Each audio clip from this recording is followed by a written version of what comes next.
Muchísimas gracias por continuar en la sintonía de nuestro canal Univalle TV. Les damos la bienvenida a este capítulo de En Contacto, uno de los programas de opinión de la Universidad del Valle. Quien les habla, Fulvia Carvajal, de la Dirección de Comunicaciones de la Universidad del Valle. Y hoy vamos a hablar sobre un tema que nos atañe a todos, a ustedes en casa y a mí desde este lado de la cámara. Vamos a hablar sobre periodismo y desinformación. Ya regresamos.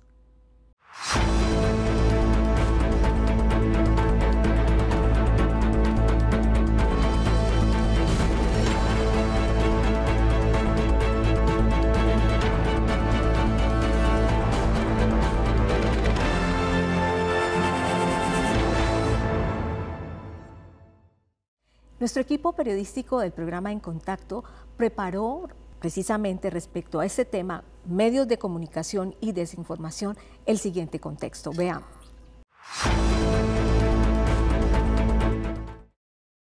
El impacto que han tenido los medios de comunicación en nuestra cotidianidad ha sido notable en los últimos años, sobre todo con el uso frecuente de tecnologías digitales, lo que ha generado en la población la posibilidad de tener acceso a información de todo tipo. Varios estudios académicos aseguran que los medios de comunicación masiva y las redes sociales influyen en muchas esferas sociales, desde la política hasta la percepción de la violencia y normas de comportamiento, por lo que es importante analizar con detenimiento la influencia que tienen con respecto a la desinformación y a las fake news en el mundo contemporáneo. Por otro lado, dicha desinformación ha sido relacionada con el periodismo débil, que surgen de investigaciones con verificaciones poco rigurosas, un oficio de bajo estándar que, aunque gozan de distintas construcciones discursivas, tienen un profesionalismo deficiente, en el que pretenden aprovecharse de la vulnerabilidad de la audiencia a quienes esperan reclutar como amplificadores y multiplicadores de información. Esto nos lleva a replantearnos la labor de algunos medios de comunicación tradicionales y su compromiso con la sociedad, sumado a los desafíos del periodista actual y al análisis sobre el papel de las redes sociales y los nuevos medios a la hora de informar. Hoy, En Contacto, medios de comunicación y desinformación. Hoy estamos en contacto con la temática de periodismo y desinformación. ¿Cuáles son los desafíos del periodismo frente a estas plataformas, las nuevas plataformas digitales? Muy bien, para hablar de estos temas tenemos dos invitados muy especiales para el programa de hoy. Se trata del profesor Álvaro Rodríguez Hernández. Él es comunicador social, periodista, especialista en docencia universitaria con experiencia en los campos de la comunicación organizacional, la comunicación para el desarrollo, la comunicación digital, el periodismo y la educomunicación. Ha trabajado en medios de comunicación impresos, radiales, televisivos y digitales. Bienvenido, profesor Álvaro. Un gusto contar contigo en nuestro programa de hoy. Fulvia, ¿cómo está? Un saludo para usted, un saludo para los televidentes. Qué bueno esta invitación, qué bueno poder hablar de este tema que creo que es bien importante y que debe ganar terreno a nivel de la academia, a nivel de las universidades y a nivel de los canales y de los medios de comunicación para poder tomar medidas ante las problemáticas que se presentan. De acuerdo, profesor Álvaro. Este es un tema que necesitamos que gane visibilidad también. Para ello también hemos invitado a la profesora María Cristina Martínez Solís. Ella es profesora con formación doctoral en Ciencias del Lenguaje, Semántica Discursiva de la Universidad de París 8, fundadora y directora de la Cátedra UNESCO para la Lectura y Escritura en América Latina y directora del Grupo de Investigación Textualidad y Cognición. Ella es profesora en este momento de la Escuela del Lenguaje de la Facultad de Humanidades de la Universidad del Valle. Un gusto tenerla con nosotros en nuestro programa, profesora. Me alegra mucho que se haga este programa porque efectivamente es una necesidad, sobre todo en este país donde es necesario lograr procesos más analíticos y críticos con respecto a las informaciones que nos llegan. Muy bien, por eso es que tenemos en los invitados de nuestro programa de hoy dos perfiles bien interesantes. El profesor Álvaro, ustedes ven que tiene mucho más énfasis, digamos, en el quehacer periodístico. Y quiero empezar contigo. ¿Cuál, desde tu perspectiva, y desde el quehacer periodístico ya de tantos años, ves que tienen los periodistas hoy en día como desafío en la producción de contenidos, también frente a estas nuevas plataformas recientemente, digamos relativamente recientes, con los que los periodistas hoy generan sus contenidos?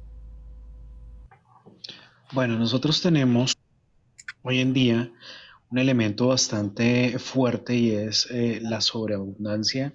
Hay muchísima información, hay muchísimos contenidos, en muchas ocasiones información y contenidos que no son realmente de una buena valía, en el sentido de que pueden ser una mentira, de que pueden estar ligados a unos intereses particulares y son construidos para que sirvan esos intereses particulares.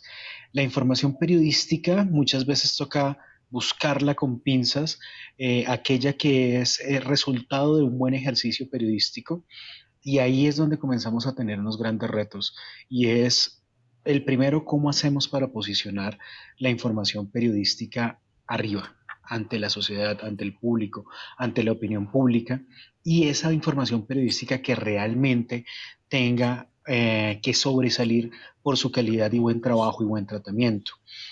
Otro de los elementos que nosotros tenemos que tener en cuenta es qué pasa con las audiencias que están pidiendo, que quieren consumir, que quieren leer, que quieren ver, que quieren escuchar. Entonces ahí hay otro punto que se comienza a convertir en un talón de Aquiles, en la medida en que yo puedo hacer un muy buen trabajo periodístico, pero es posible que la audiencia no quiera eso. Entonces, cuando nosotros hablamos de la social media, cuando nosotros hablamos de los medios sociales, cuando hablamos de las redes sociales, todo el mundo puede divulgar información. ¿Qué tipo de información? Cierta, falsa, personal, de altísima importancia, confidencial. Cualquier tipo de información la podemos estar divulgando por esos medios sociales. Entonces hay como tres ejes que nosotros podemos tener en cuenta para comenzar a mirar ese panorama en el cual estamos nosotros desarrollando hoy el trabajo y la labor profesional del periodismo. Profesora María Cristina, el profesor Álvaro ha planteado tres ejes, pero yo quiero que nos, digamos, enfoquemos en el eje que tiene que ver con las audiencias, porque no solamente está el desafío de los periodistas en la producción de contenido, sino también la formación de audiencias o de lectores con una perspectiva crítica frente a esos contenidos. Adelante. Sí, en efecto, se hace necesario un proceso educativo de manera que el colombiano, pues porque estamos en este país, o los interlocutores se conviertan realmente en interlocutores válidos, de forma que sean personas que sepan procesar la información de una manera muchísimo más ágil, más rápida, pero al mismo tiempo analítica, de una manera analítica y crítica, es decir, no consumir toda la información que llega, sino tener una visión más analítica y crítica con respecto a lo que llega. Yo sí pienso que es necesario que los procesos educativos, tanto en la universidad como en los colegios, incidan de manera fuerte en el desarrollo de una mente muchísimo más analítica y crítica, tanto para los auditores, como ustedes dicen, o interlocutores, como también para los mismos periodistas. Es decir, el mismo periodista, dada que la información tiene que ser cada vez más ágil y más rápida, más veloz, tiene que tener una mente muchísimo más analítica y crítica, es decir, analizar rápido la información, apropiarse la información, pero al mismo tiempo tener la posibilidad de hacer un análisis crítico con respecto a lo que llega, ¿no? Y en relación con los interlocutores o el auditorio, pues que tenemos particular, es que hay diferentes tipos de auditorios, ¿no? O de interlocutores, porque con el asunto de la información hay algunos que definitivamente no procesan rápidamente la información, otros que les da pereza me da pereza, hay una cierta pereza con respecto a la información y más bien avalan rápidamente lo que otro diga sin cuestionar mucho lo que se dice, ¿no? Y otros que más bien hacen todo un proceso muchísimo más intencional, manipulador y a veces tergiversador, es decir, que controlan esa información de manera muy intencional, de forma que puede convertirse en una información hasta perversa, ¿no? En este momento cabe preguntarse si existe una desconfianza entre los lectores, los interlocutores y los consumidores de estos contenidos que encontramos en las diferentes plataformas. Esto que se produce desde el periodismo, ¿ustedes qué opinan en casa? Regresamos después de los siguientes mensajes institucionales.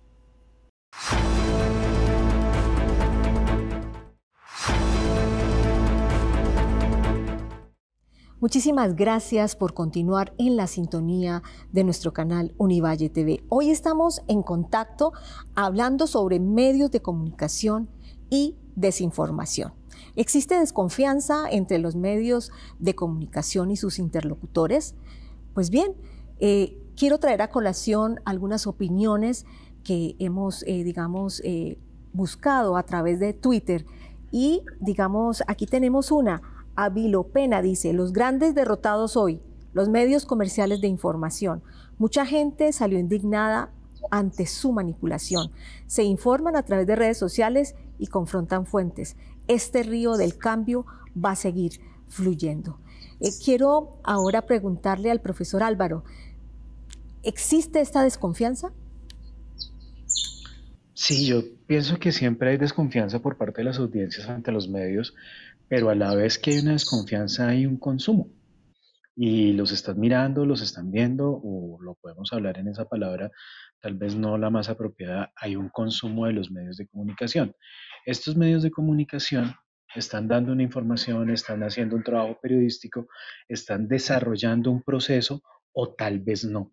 Y era lo que estaban ustedes, por ejemplo, dando ahí un contexto frente a lo que pasa entre la desinformación y los medios.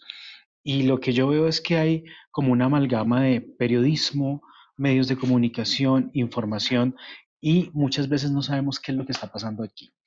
Cuando nosotros decimos en los medios de comunicación hay una mala información, hay una desinformación y las audiencias tienen desconfianza, lo primero que hay que pensar es qué están haciendo los medios de comunicación.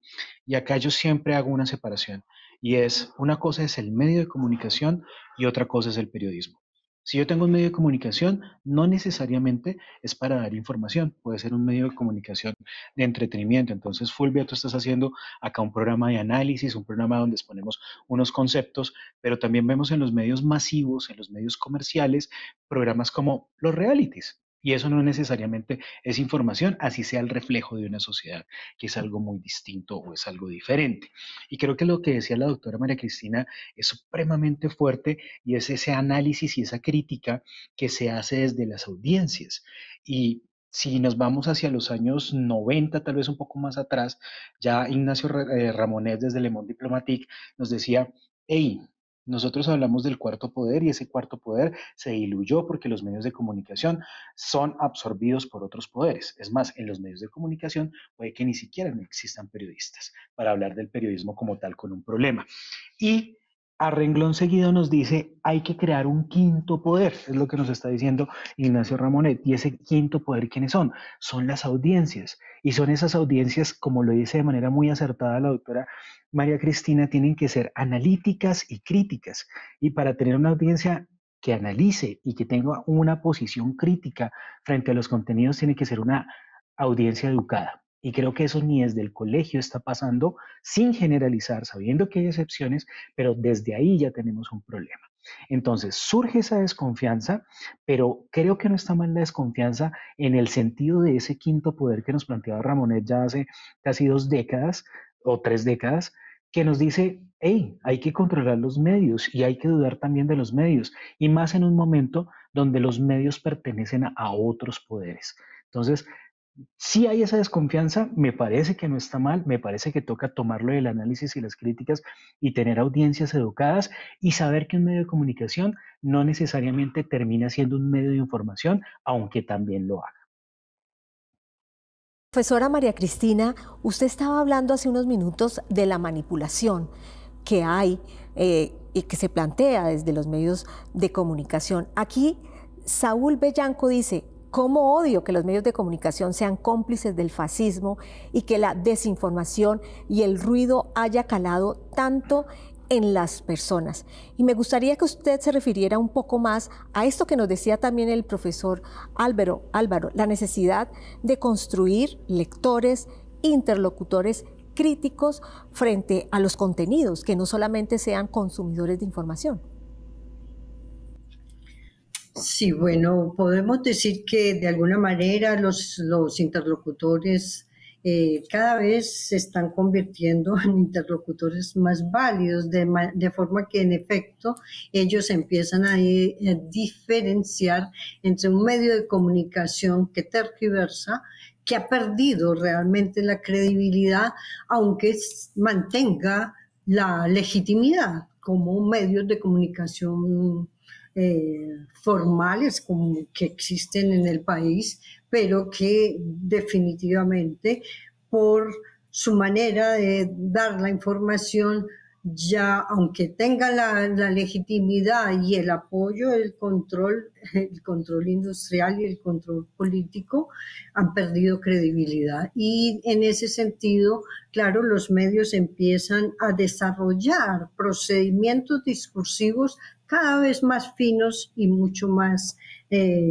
mentirosos, por decirlo de alguna manera, porque lo que se busca es captar la audiencia, pero pues, digamos, yo diría que los episodios de hace 2 años y lo que sucede actualmente cuando se ha perdido esa credibilidad en algunos medios, quiere decir que la audiencia también está mejorando sus procesos de lectura analítica y crítica, pero no podemos decir que esté efectivamente, que sea óptimo. Yo sí creo que el proceso educativo hay que continuarlo y hay que enfatizar sobre todo en la búsqueda del desarrollo de un estudiante, en el caso pues concreto nuestro, de un estudiante cada vez más analítico, más crítico, que tenga la posibilidad de lograr una mayor conciencia social y ciudadana, porque finalmente eso es lo que uno busca a través de lo que se llama la lectura crítica y analítica. Profesor Álvaro, pongamos en el tapete ahora un elemento adicional, que es la inteligencia artificial. Tenemos desinformación, periodismo, pero ahora digamos que todo esto también está atravesado por la inteligencia artificial. Desde tu experiencia como periodista, ¿cómo ves el papel de la inteligencia artificial en todo este mare magnum, a veces de desinformación que encuentra el público en general? La inteligencia artificial es la herramienta más utilizada, la más efectiva y la que en este momento está en mayor auge para crear desinformación. Pero también debemos tener en cuenta que la inteligencia artificial es la herramienta más efectiva, más utilizada y que está en auge para contrarrestar esa información, para saber qué es verdad, qué no es verdad, dónde tenemos que dudar con mayor énfasis. Entonces, creo que lo que he dicho desde el principio, no podemos satanizar absolutamente nada, sino saberlo llevar y creo que la doctora María Cristina está dando en el punto y es educación, educación, hay que educar y creo que ese es el elemento primordial. Tenemos que tener unos buenos procesos educativos, formativos profesionalmente y educativos de sociedad para poder entender, saber llevar los medios y saber cómo eh, adoptar una buena posición frente a lo que está pasando con la información. Entonces la IA hoy está siendo utilizada para desinformar a la gente. Nos crea unos textos, nos crea unas deepfake, que son las imágenes, los videos falsos, que uno los mira y uno es, qué difícil poder establecer si esto es cierto o es falso, si esto realmente sucedió o me lo están construyendo. Entonces es bien difícil encontrar ese elemento de diferenciar lo falso de lo verdadero cuando está siendo creado por una inteligencia artificial. Es más, el mejor ejercicio de construcción de contenidos, de producción de discurso, se tiene que dar en la falsedad para que me crean. Ese es como el elemento más fuerte que hay, ¿sí? Entonces tiene que ser una persona que conoce muy bien el aspecto del discurso periodístico para crear unos muy buenos contenidos que sean creíbles, ¿sí? Y eso no lo hace la IA. Es más, la IA, la inteligencia artificial, crea alucinaciones cuando no encuentra cómo construir algo real sobre lo que le está pidiendo o lo que le pide mal el usuario. Y ella crea una alucinación, pero es una alucinación tan real como cuando los seres humanos sufrimos alucinaciones que decimos, no, es verdad, yo lo vi, cuando no era una alucinación. Y estas alucinaciones que crea la inteligencia artificial son tan reales que son completamente creíbles. O sea, que uno dice, no hay razón para desconfiar de lo que me está diciendo ese contenido. Entonces, como tenemos esa carencia de poder decir, no, eso es falso, a simple ojo, a simple vista, como lo hacían los joyeros antes, que decían, eso no es un diamante, eso no es una esmeralda, eso no es oro. Nosotros no lo podemos decir en este momento de una manera tajante y certera, decir, ese contenido es falso. La IA, con sus algoritmos, con sus procesos, puede reconocer cosas que ella misma ha hecho o cosas que nos va a decir, aquí tenemos que focalizar la duda porque esto no está tan creíble. Cuando uno dice, no, pero está bien. Y la IA me dice, no, dudemos, dudemos. Entonces, hace parte del mal, pero como en la biología, de ahí mismo sale la vacuna para poder curarnos de esa desinformación. Muy bien, estamos en contacto. Hoy estamos hablando sobre periodismo y desinformación y continuamos con este importante tema después de los siguientes mensajes institucionales.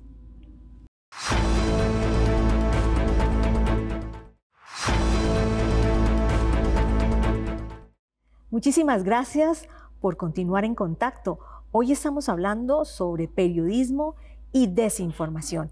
Y bueno, habíamos planteado en este tapete de la discusión el papel de la inteligencia artificial en esto del periodismo y la desinformación. Profesora María Cristina, usted como experta en el análisis del discurso, bueno, ¿cuál es el desafío que plantea la inteligencia artificial frente a los análisis que se pueden hacer en el discurso periodístico, sobre todo sabiendo que hoy tenemos robots periodistas?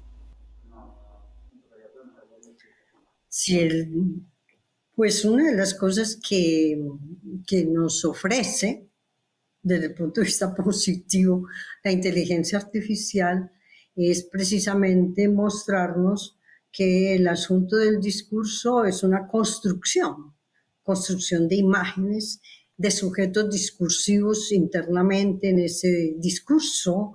Y claro, la inteligencia artificial se basa en una multiplicidad de datos que están al servicio pues, de todas estas empresas e investigadores que han trabajado para llevar a cabo y dar como resultado la inteligencia artificial.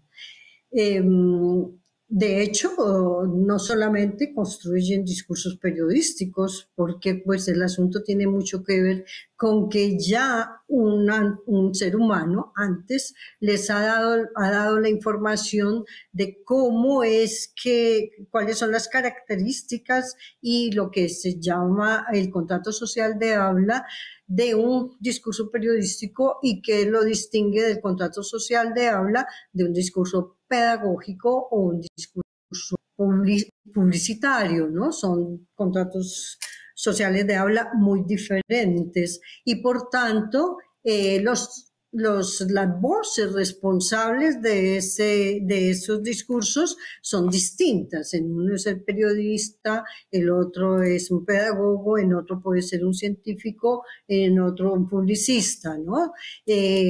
¿Por qué? Porque es la voz que está representando en términos de imagen ese contrato social de habla en relación con un interlocutor, porque tiene que ver es con eso, por eso se llama contrato social de habla. ¿Cuál es el interlocutor válido para el discurso periodístico, para el discurso científico, para el pedagógico o para el publicitario o el literario, ¿no? Son distintos, son diferentes. Entonces, pues ya esa información se le ha dado pues a los robots como máquinas para poder construir cada uno de los géneros, estos se llaman géneros discursivos, pero al mismo tiempo, pues hay una gran información que han recibido. Antes nosotros pensábamos que era muy difícil que a través de las máquinas se lograra la ironía. No sé hasta qué punto la inteligencia artificial puede hacer ironía. Seguramente ya tiene las estrategias y los tipos de procedimientos discursivos que pueden crear esto de la ironía, el humor, todas estas cosas que son más difíciles de construir por una máquina, ¿sí? Y que el ser humano lo hace continuamente, ¿no? Continuamente. Pero seguramente ya la información que tienen es tan vasta, porque eso sí es cierto, la información es muy vasta, por eso todo el trabajo que se ha hecho con base en los datos y la investigación sobre datos da como resultado la construcción de esto.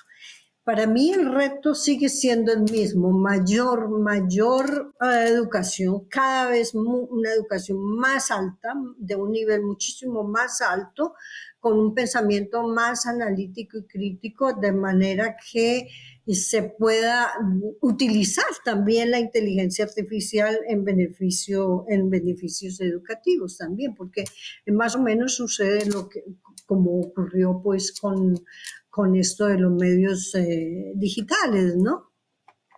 El asunto es el uso, ¿no? El uso que hagamos de esto, y me parece que si lo sabemos utilizar puede ser muy beneficioso, pero yo creo que hay que desarrollar mentes cada vez más ágiles, más analíticas, más críticas, y para eso es el proceso educativo, y las universidades particularmente tienen como misión eso, más, además de, voy a decirlo claramente, además de la misma disciplina, porque pues, claro, se forman ingenieros, pero al mismo tiempo es necesario una formación analítica y crítica, que un ingeniero se cuestione si el puente funciona o no va a funcionar, ¿no? O para una comunidad específica, o sea, que tenga un pensamiento más analítico, ético, ¿no? Porque crítica quiere decir más ético. Profesor Álvaro, voy a retomar este concepto que nos trae la profesora María Cristina, que es el contrato social de habla, que en el periodismo está frente a alguien que quiere ser informado, ¿sí? Como interlocutor, y uno que produce esa información y alguien que quiere ser informado. Pero a veces pasa que no se cumple de manera ética este contrato social de habla. Esta dimensión ética que también plantea la profesora María Cristina, ¿cómo la ves frente al periodismo de hoy?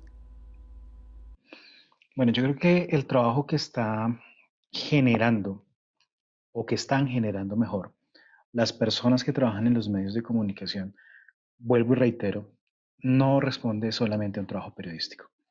Responde a un modelo de negocio, responde a algo que tiene que hacer la industria, hablando del medio como industria, para poder generar unos ingresos. Entonces está respondiendo a algo económico y están generando un contenido.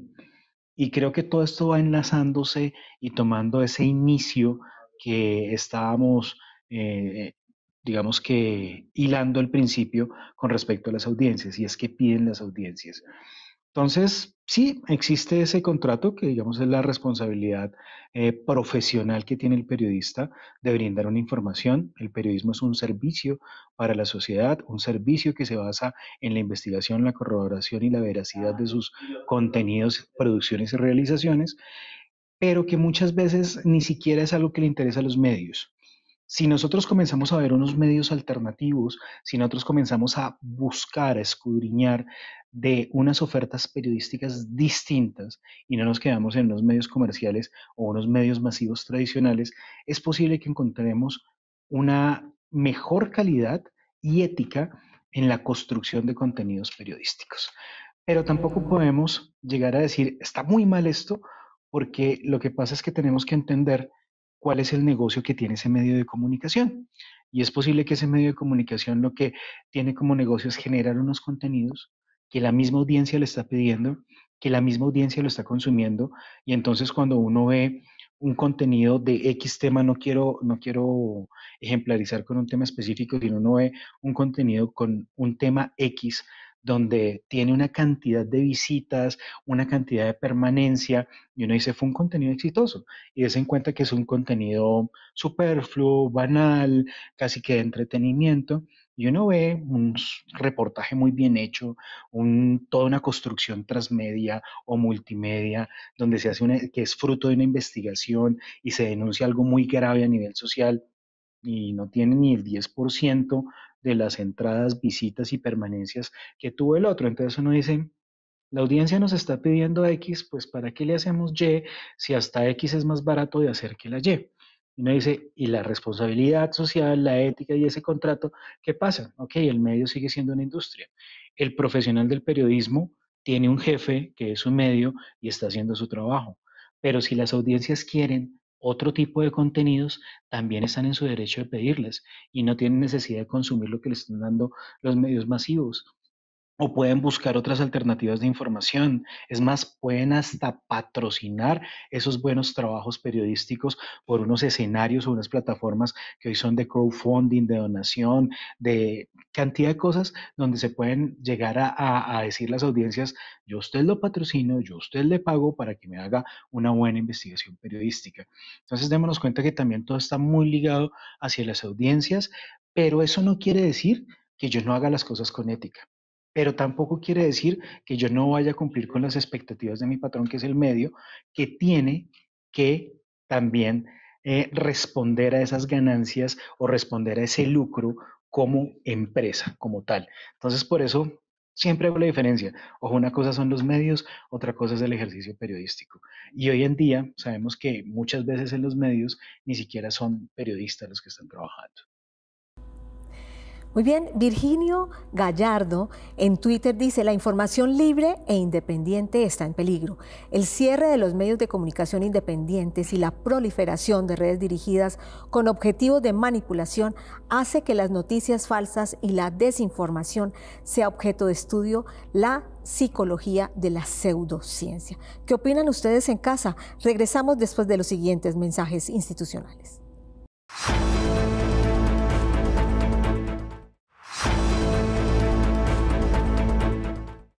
Muchísimas gracias por continuar en contacto. Hoy estamos hablando sobre periodismo y desinformación. Y bueno, el profesor Álvaro, profesora María Cristina, hablaba hace poco de la dimensión ética y planteaba esta disyuntiva de la necesidad en la industria de la información, bueno, de generar y plantear rentabilidad como un negocio, pero también está la parte ética del quehacer periodístico. Usted, como experta en lectura crítica, en análisis crítico del discurso, ¿cómo ve usted esta dimensión ética? Bueno, sí hay que reconocer, y de hecho el mismo Patricia Rodor lanzaba esto en relación con lo que Ignacio Ramonet, el periodista del mundo diplomático que mencionó el profesor Álvaro, decía, es que los medios de comunicación se convirtieron en unos satélites del discurso político, Pero ahora yo creo que no solamente el discurso político, se convirtieron en unos satélites de la industria, de los que controlan económicamente estos medios y por supuesto la información. Entonces, eso tiene mucho que ver con el modelo de desarrollo en el cual nos encontramos. Es decir, pienso que de pronto un cambio hacia unas maneras de ver la información distinta, con una búsqueda de mayor ética y mayor responsabilidad con respecto al auditorio, de forma que sean medios que instruyan realmente y no tergiversen. Yo creo que es una necesidad, sobre todo aquí en este país y en todo el mundo, porque no es algo que ocurre solamente aquí en Colombia. Yo creo que la moda pienso que llegó a Colombia esta moda de desinformar y tergiversar.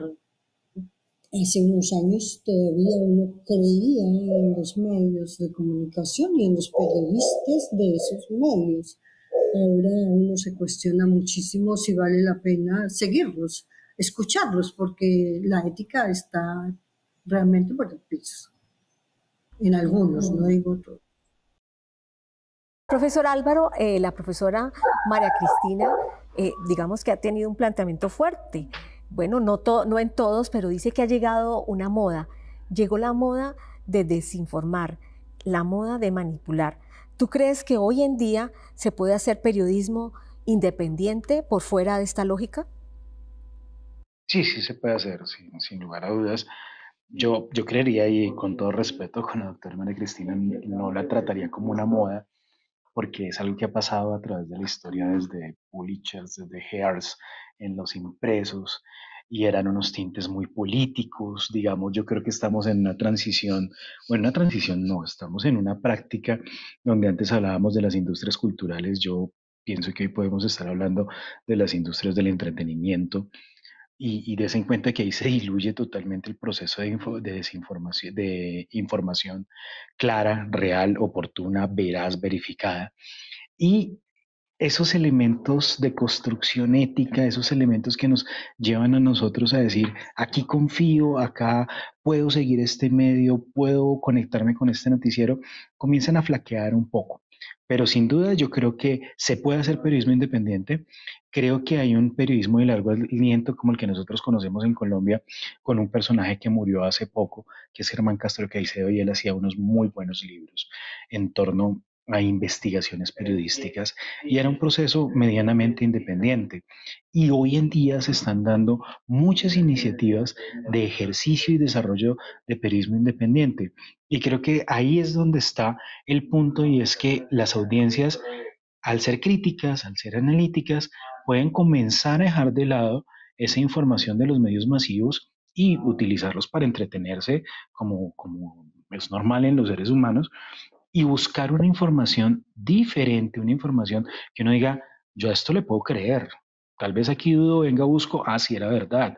Y ahí se va construyendo esa confianza entre la audiencia y los contenidos periodísticos. Yo sí creo, yo sí soy convencido de que se puede hacer. Me, me quedan todavía ciertas dudas y no lo tengo muy bien en la cabeza, y creo que no se ha pensado mucho, es cómo sería el modelo de negocio para la sostenibilidad económica de ese periodismo independiente, pero creo que es algo que se puede trabajar y llegar a sostener. Pero con los elementos de crowdfunding sí creo que las mismas audiencias pueden sostener una buena información realizada por unos buenos profesionales de la información, con equipos transdisciplinares que realmente construyan y ayuden a hacer unos buenos contextos informativos para la opinión pública. Profesora María Cristina, aquí tenemos usuarios en Twitter que tienen, digamos, posiciones creo que tan críticas como la suya. Ya estamos terminando nuestro programa, pero quiero traer a colación la siguiente postura de Harold Rosales. Dice, yo no comprendo por qué Mincomunicaciones no toma medidas sobre los medios y periodistas que mienten, convocan a la violencia, desinforman. En otro país ya los habría sancionado. ¿Usted qué opina al respecto? Muchos dicen, bueno, todos tenemos derecho a expresarnos, pero yo no sé si todos tenemos derecho a tergiversar y a mentir y a manipular de una manera tan fuerte a una audiencia que está buscando, al contrario, informarse. Yo sí creo que, y en eso estoy de acuerdo con el profesor Álvaro, que está cambiando el asunto. De hecho, las audiencias, como usted dice, están más informadas y están buscándose de otra manera con los medios alternativos, que uno empieza más a informarse por estos medios alternativos. Hay muchos muy buenos, que son analíticos y presentan la información de una forma muchísimo más veraz y menos utilizando estos argumentos ad hominem de despedazar al otro, sino mostrando la información más real, o sobre todo mostrando la mentira que otro dijo también, porque si no existieran estos medios alternativos, estaríamos todavía más desinformados. Pienso que sí debería haber una especie de control de los medios en relación con la manipulación y la tergiversación. Pienso que debería haber algo, sí. Muy bien, hemos llegado al final de nuestro programa. Algo importante es que en esto de la desinformación y el periodismo, pues hay un papel muy importante de los medios de comunicación, de los periodistas, pero también de los interlocutores, de las audiencias, de los auditorios, que deben construirse como interlocutores válidos, que deben tener posturas más críticas frente a la información que consumen, que leen, que ven en los medios, en la televisión, que se escucha en la radio. Un gusto estar con ustedes. Muchísimas gracias al profesor Álvaro, muchísimas gracias, profesora María Cristina. Muchas gracias por ayudarnos a desarrollar un poco esta temática que nos planteamos hoy en nuestro programa En Contacto. A nuestra teleaudiencia, muchísimas gracias. Yo los espero en un próximo programa. Hasta pronto. Gracias a ustedes.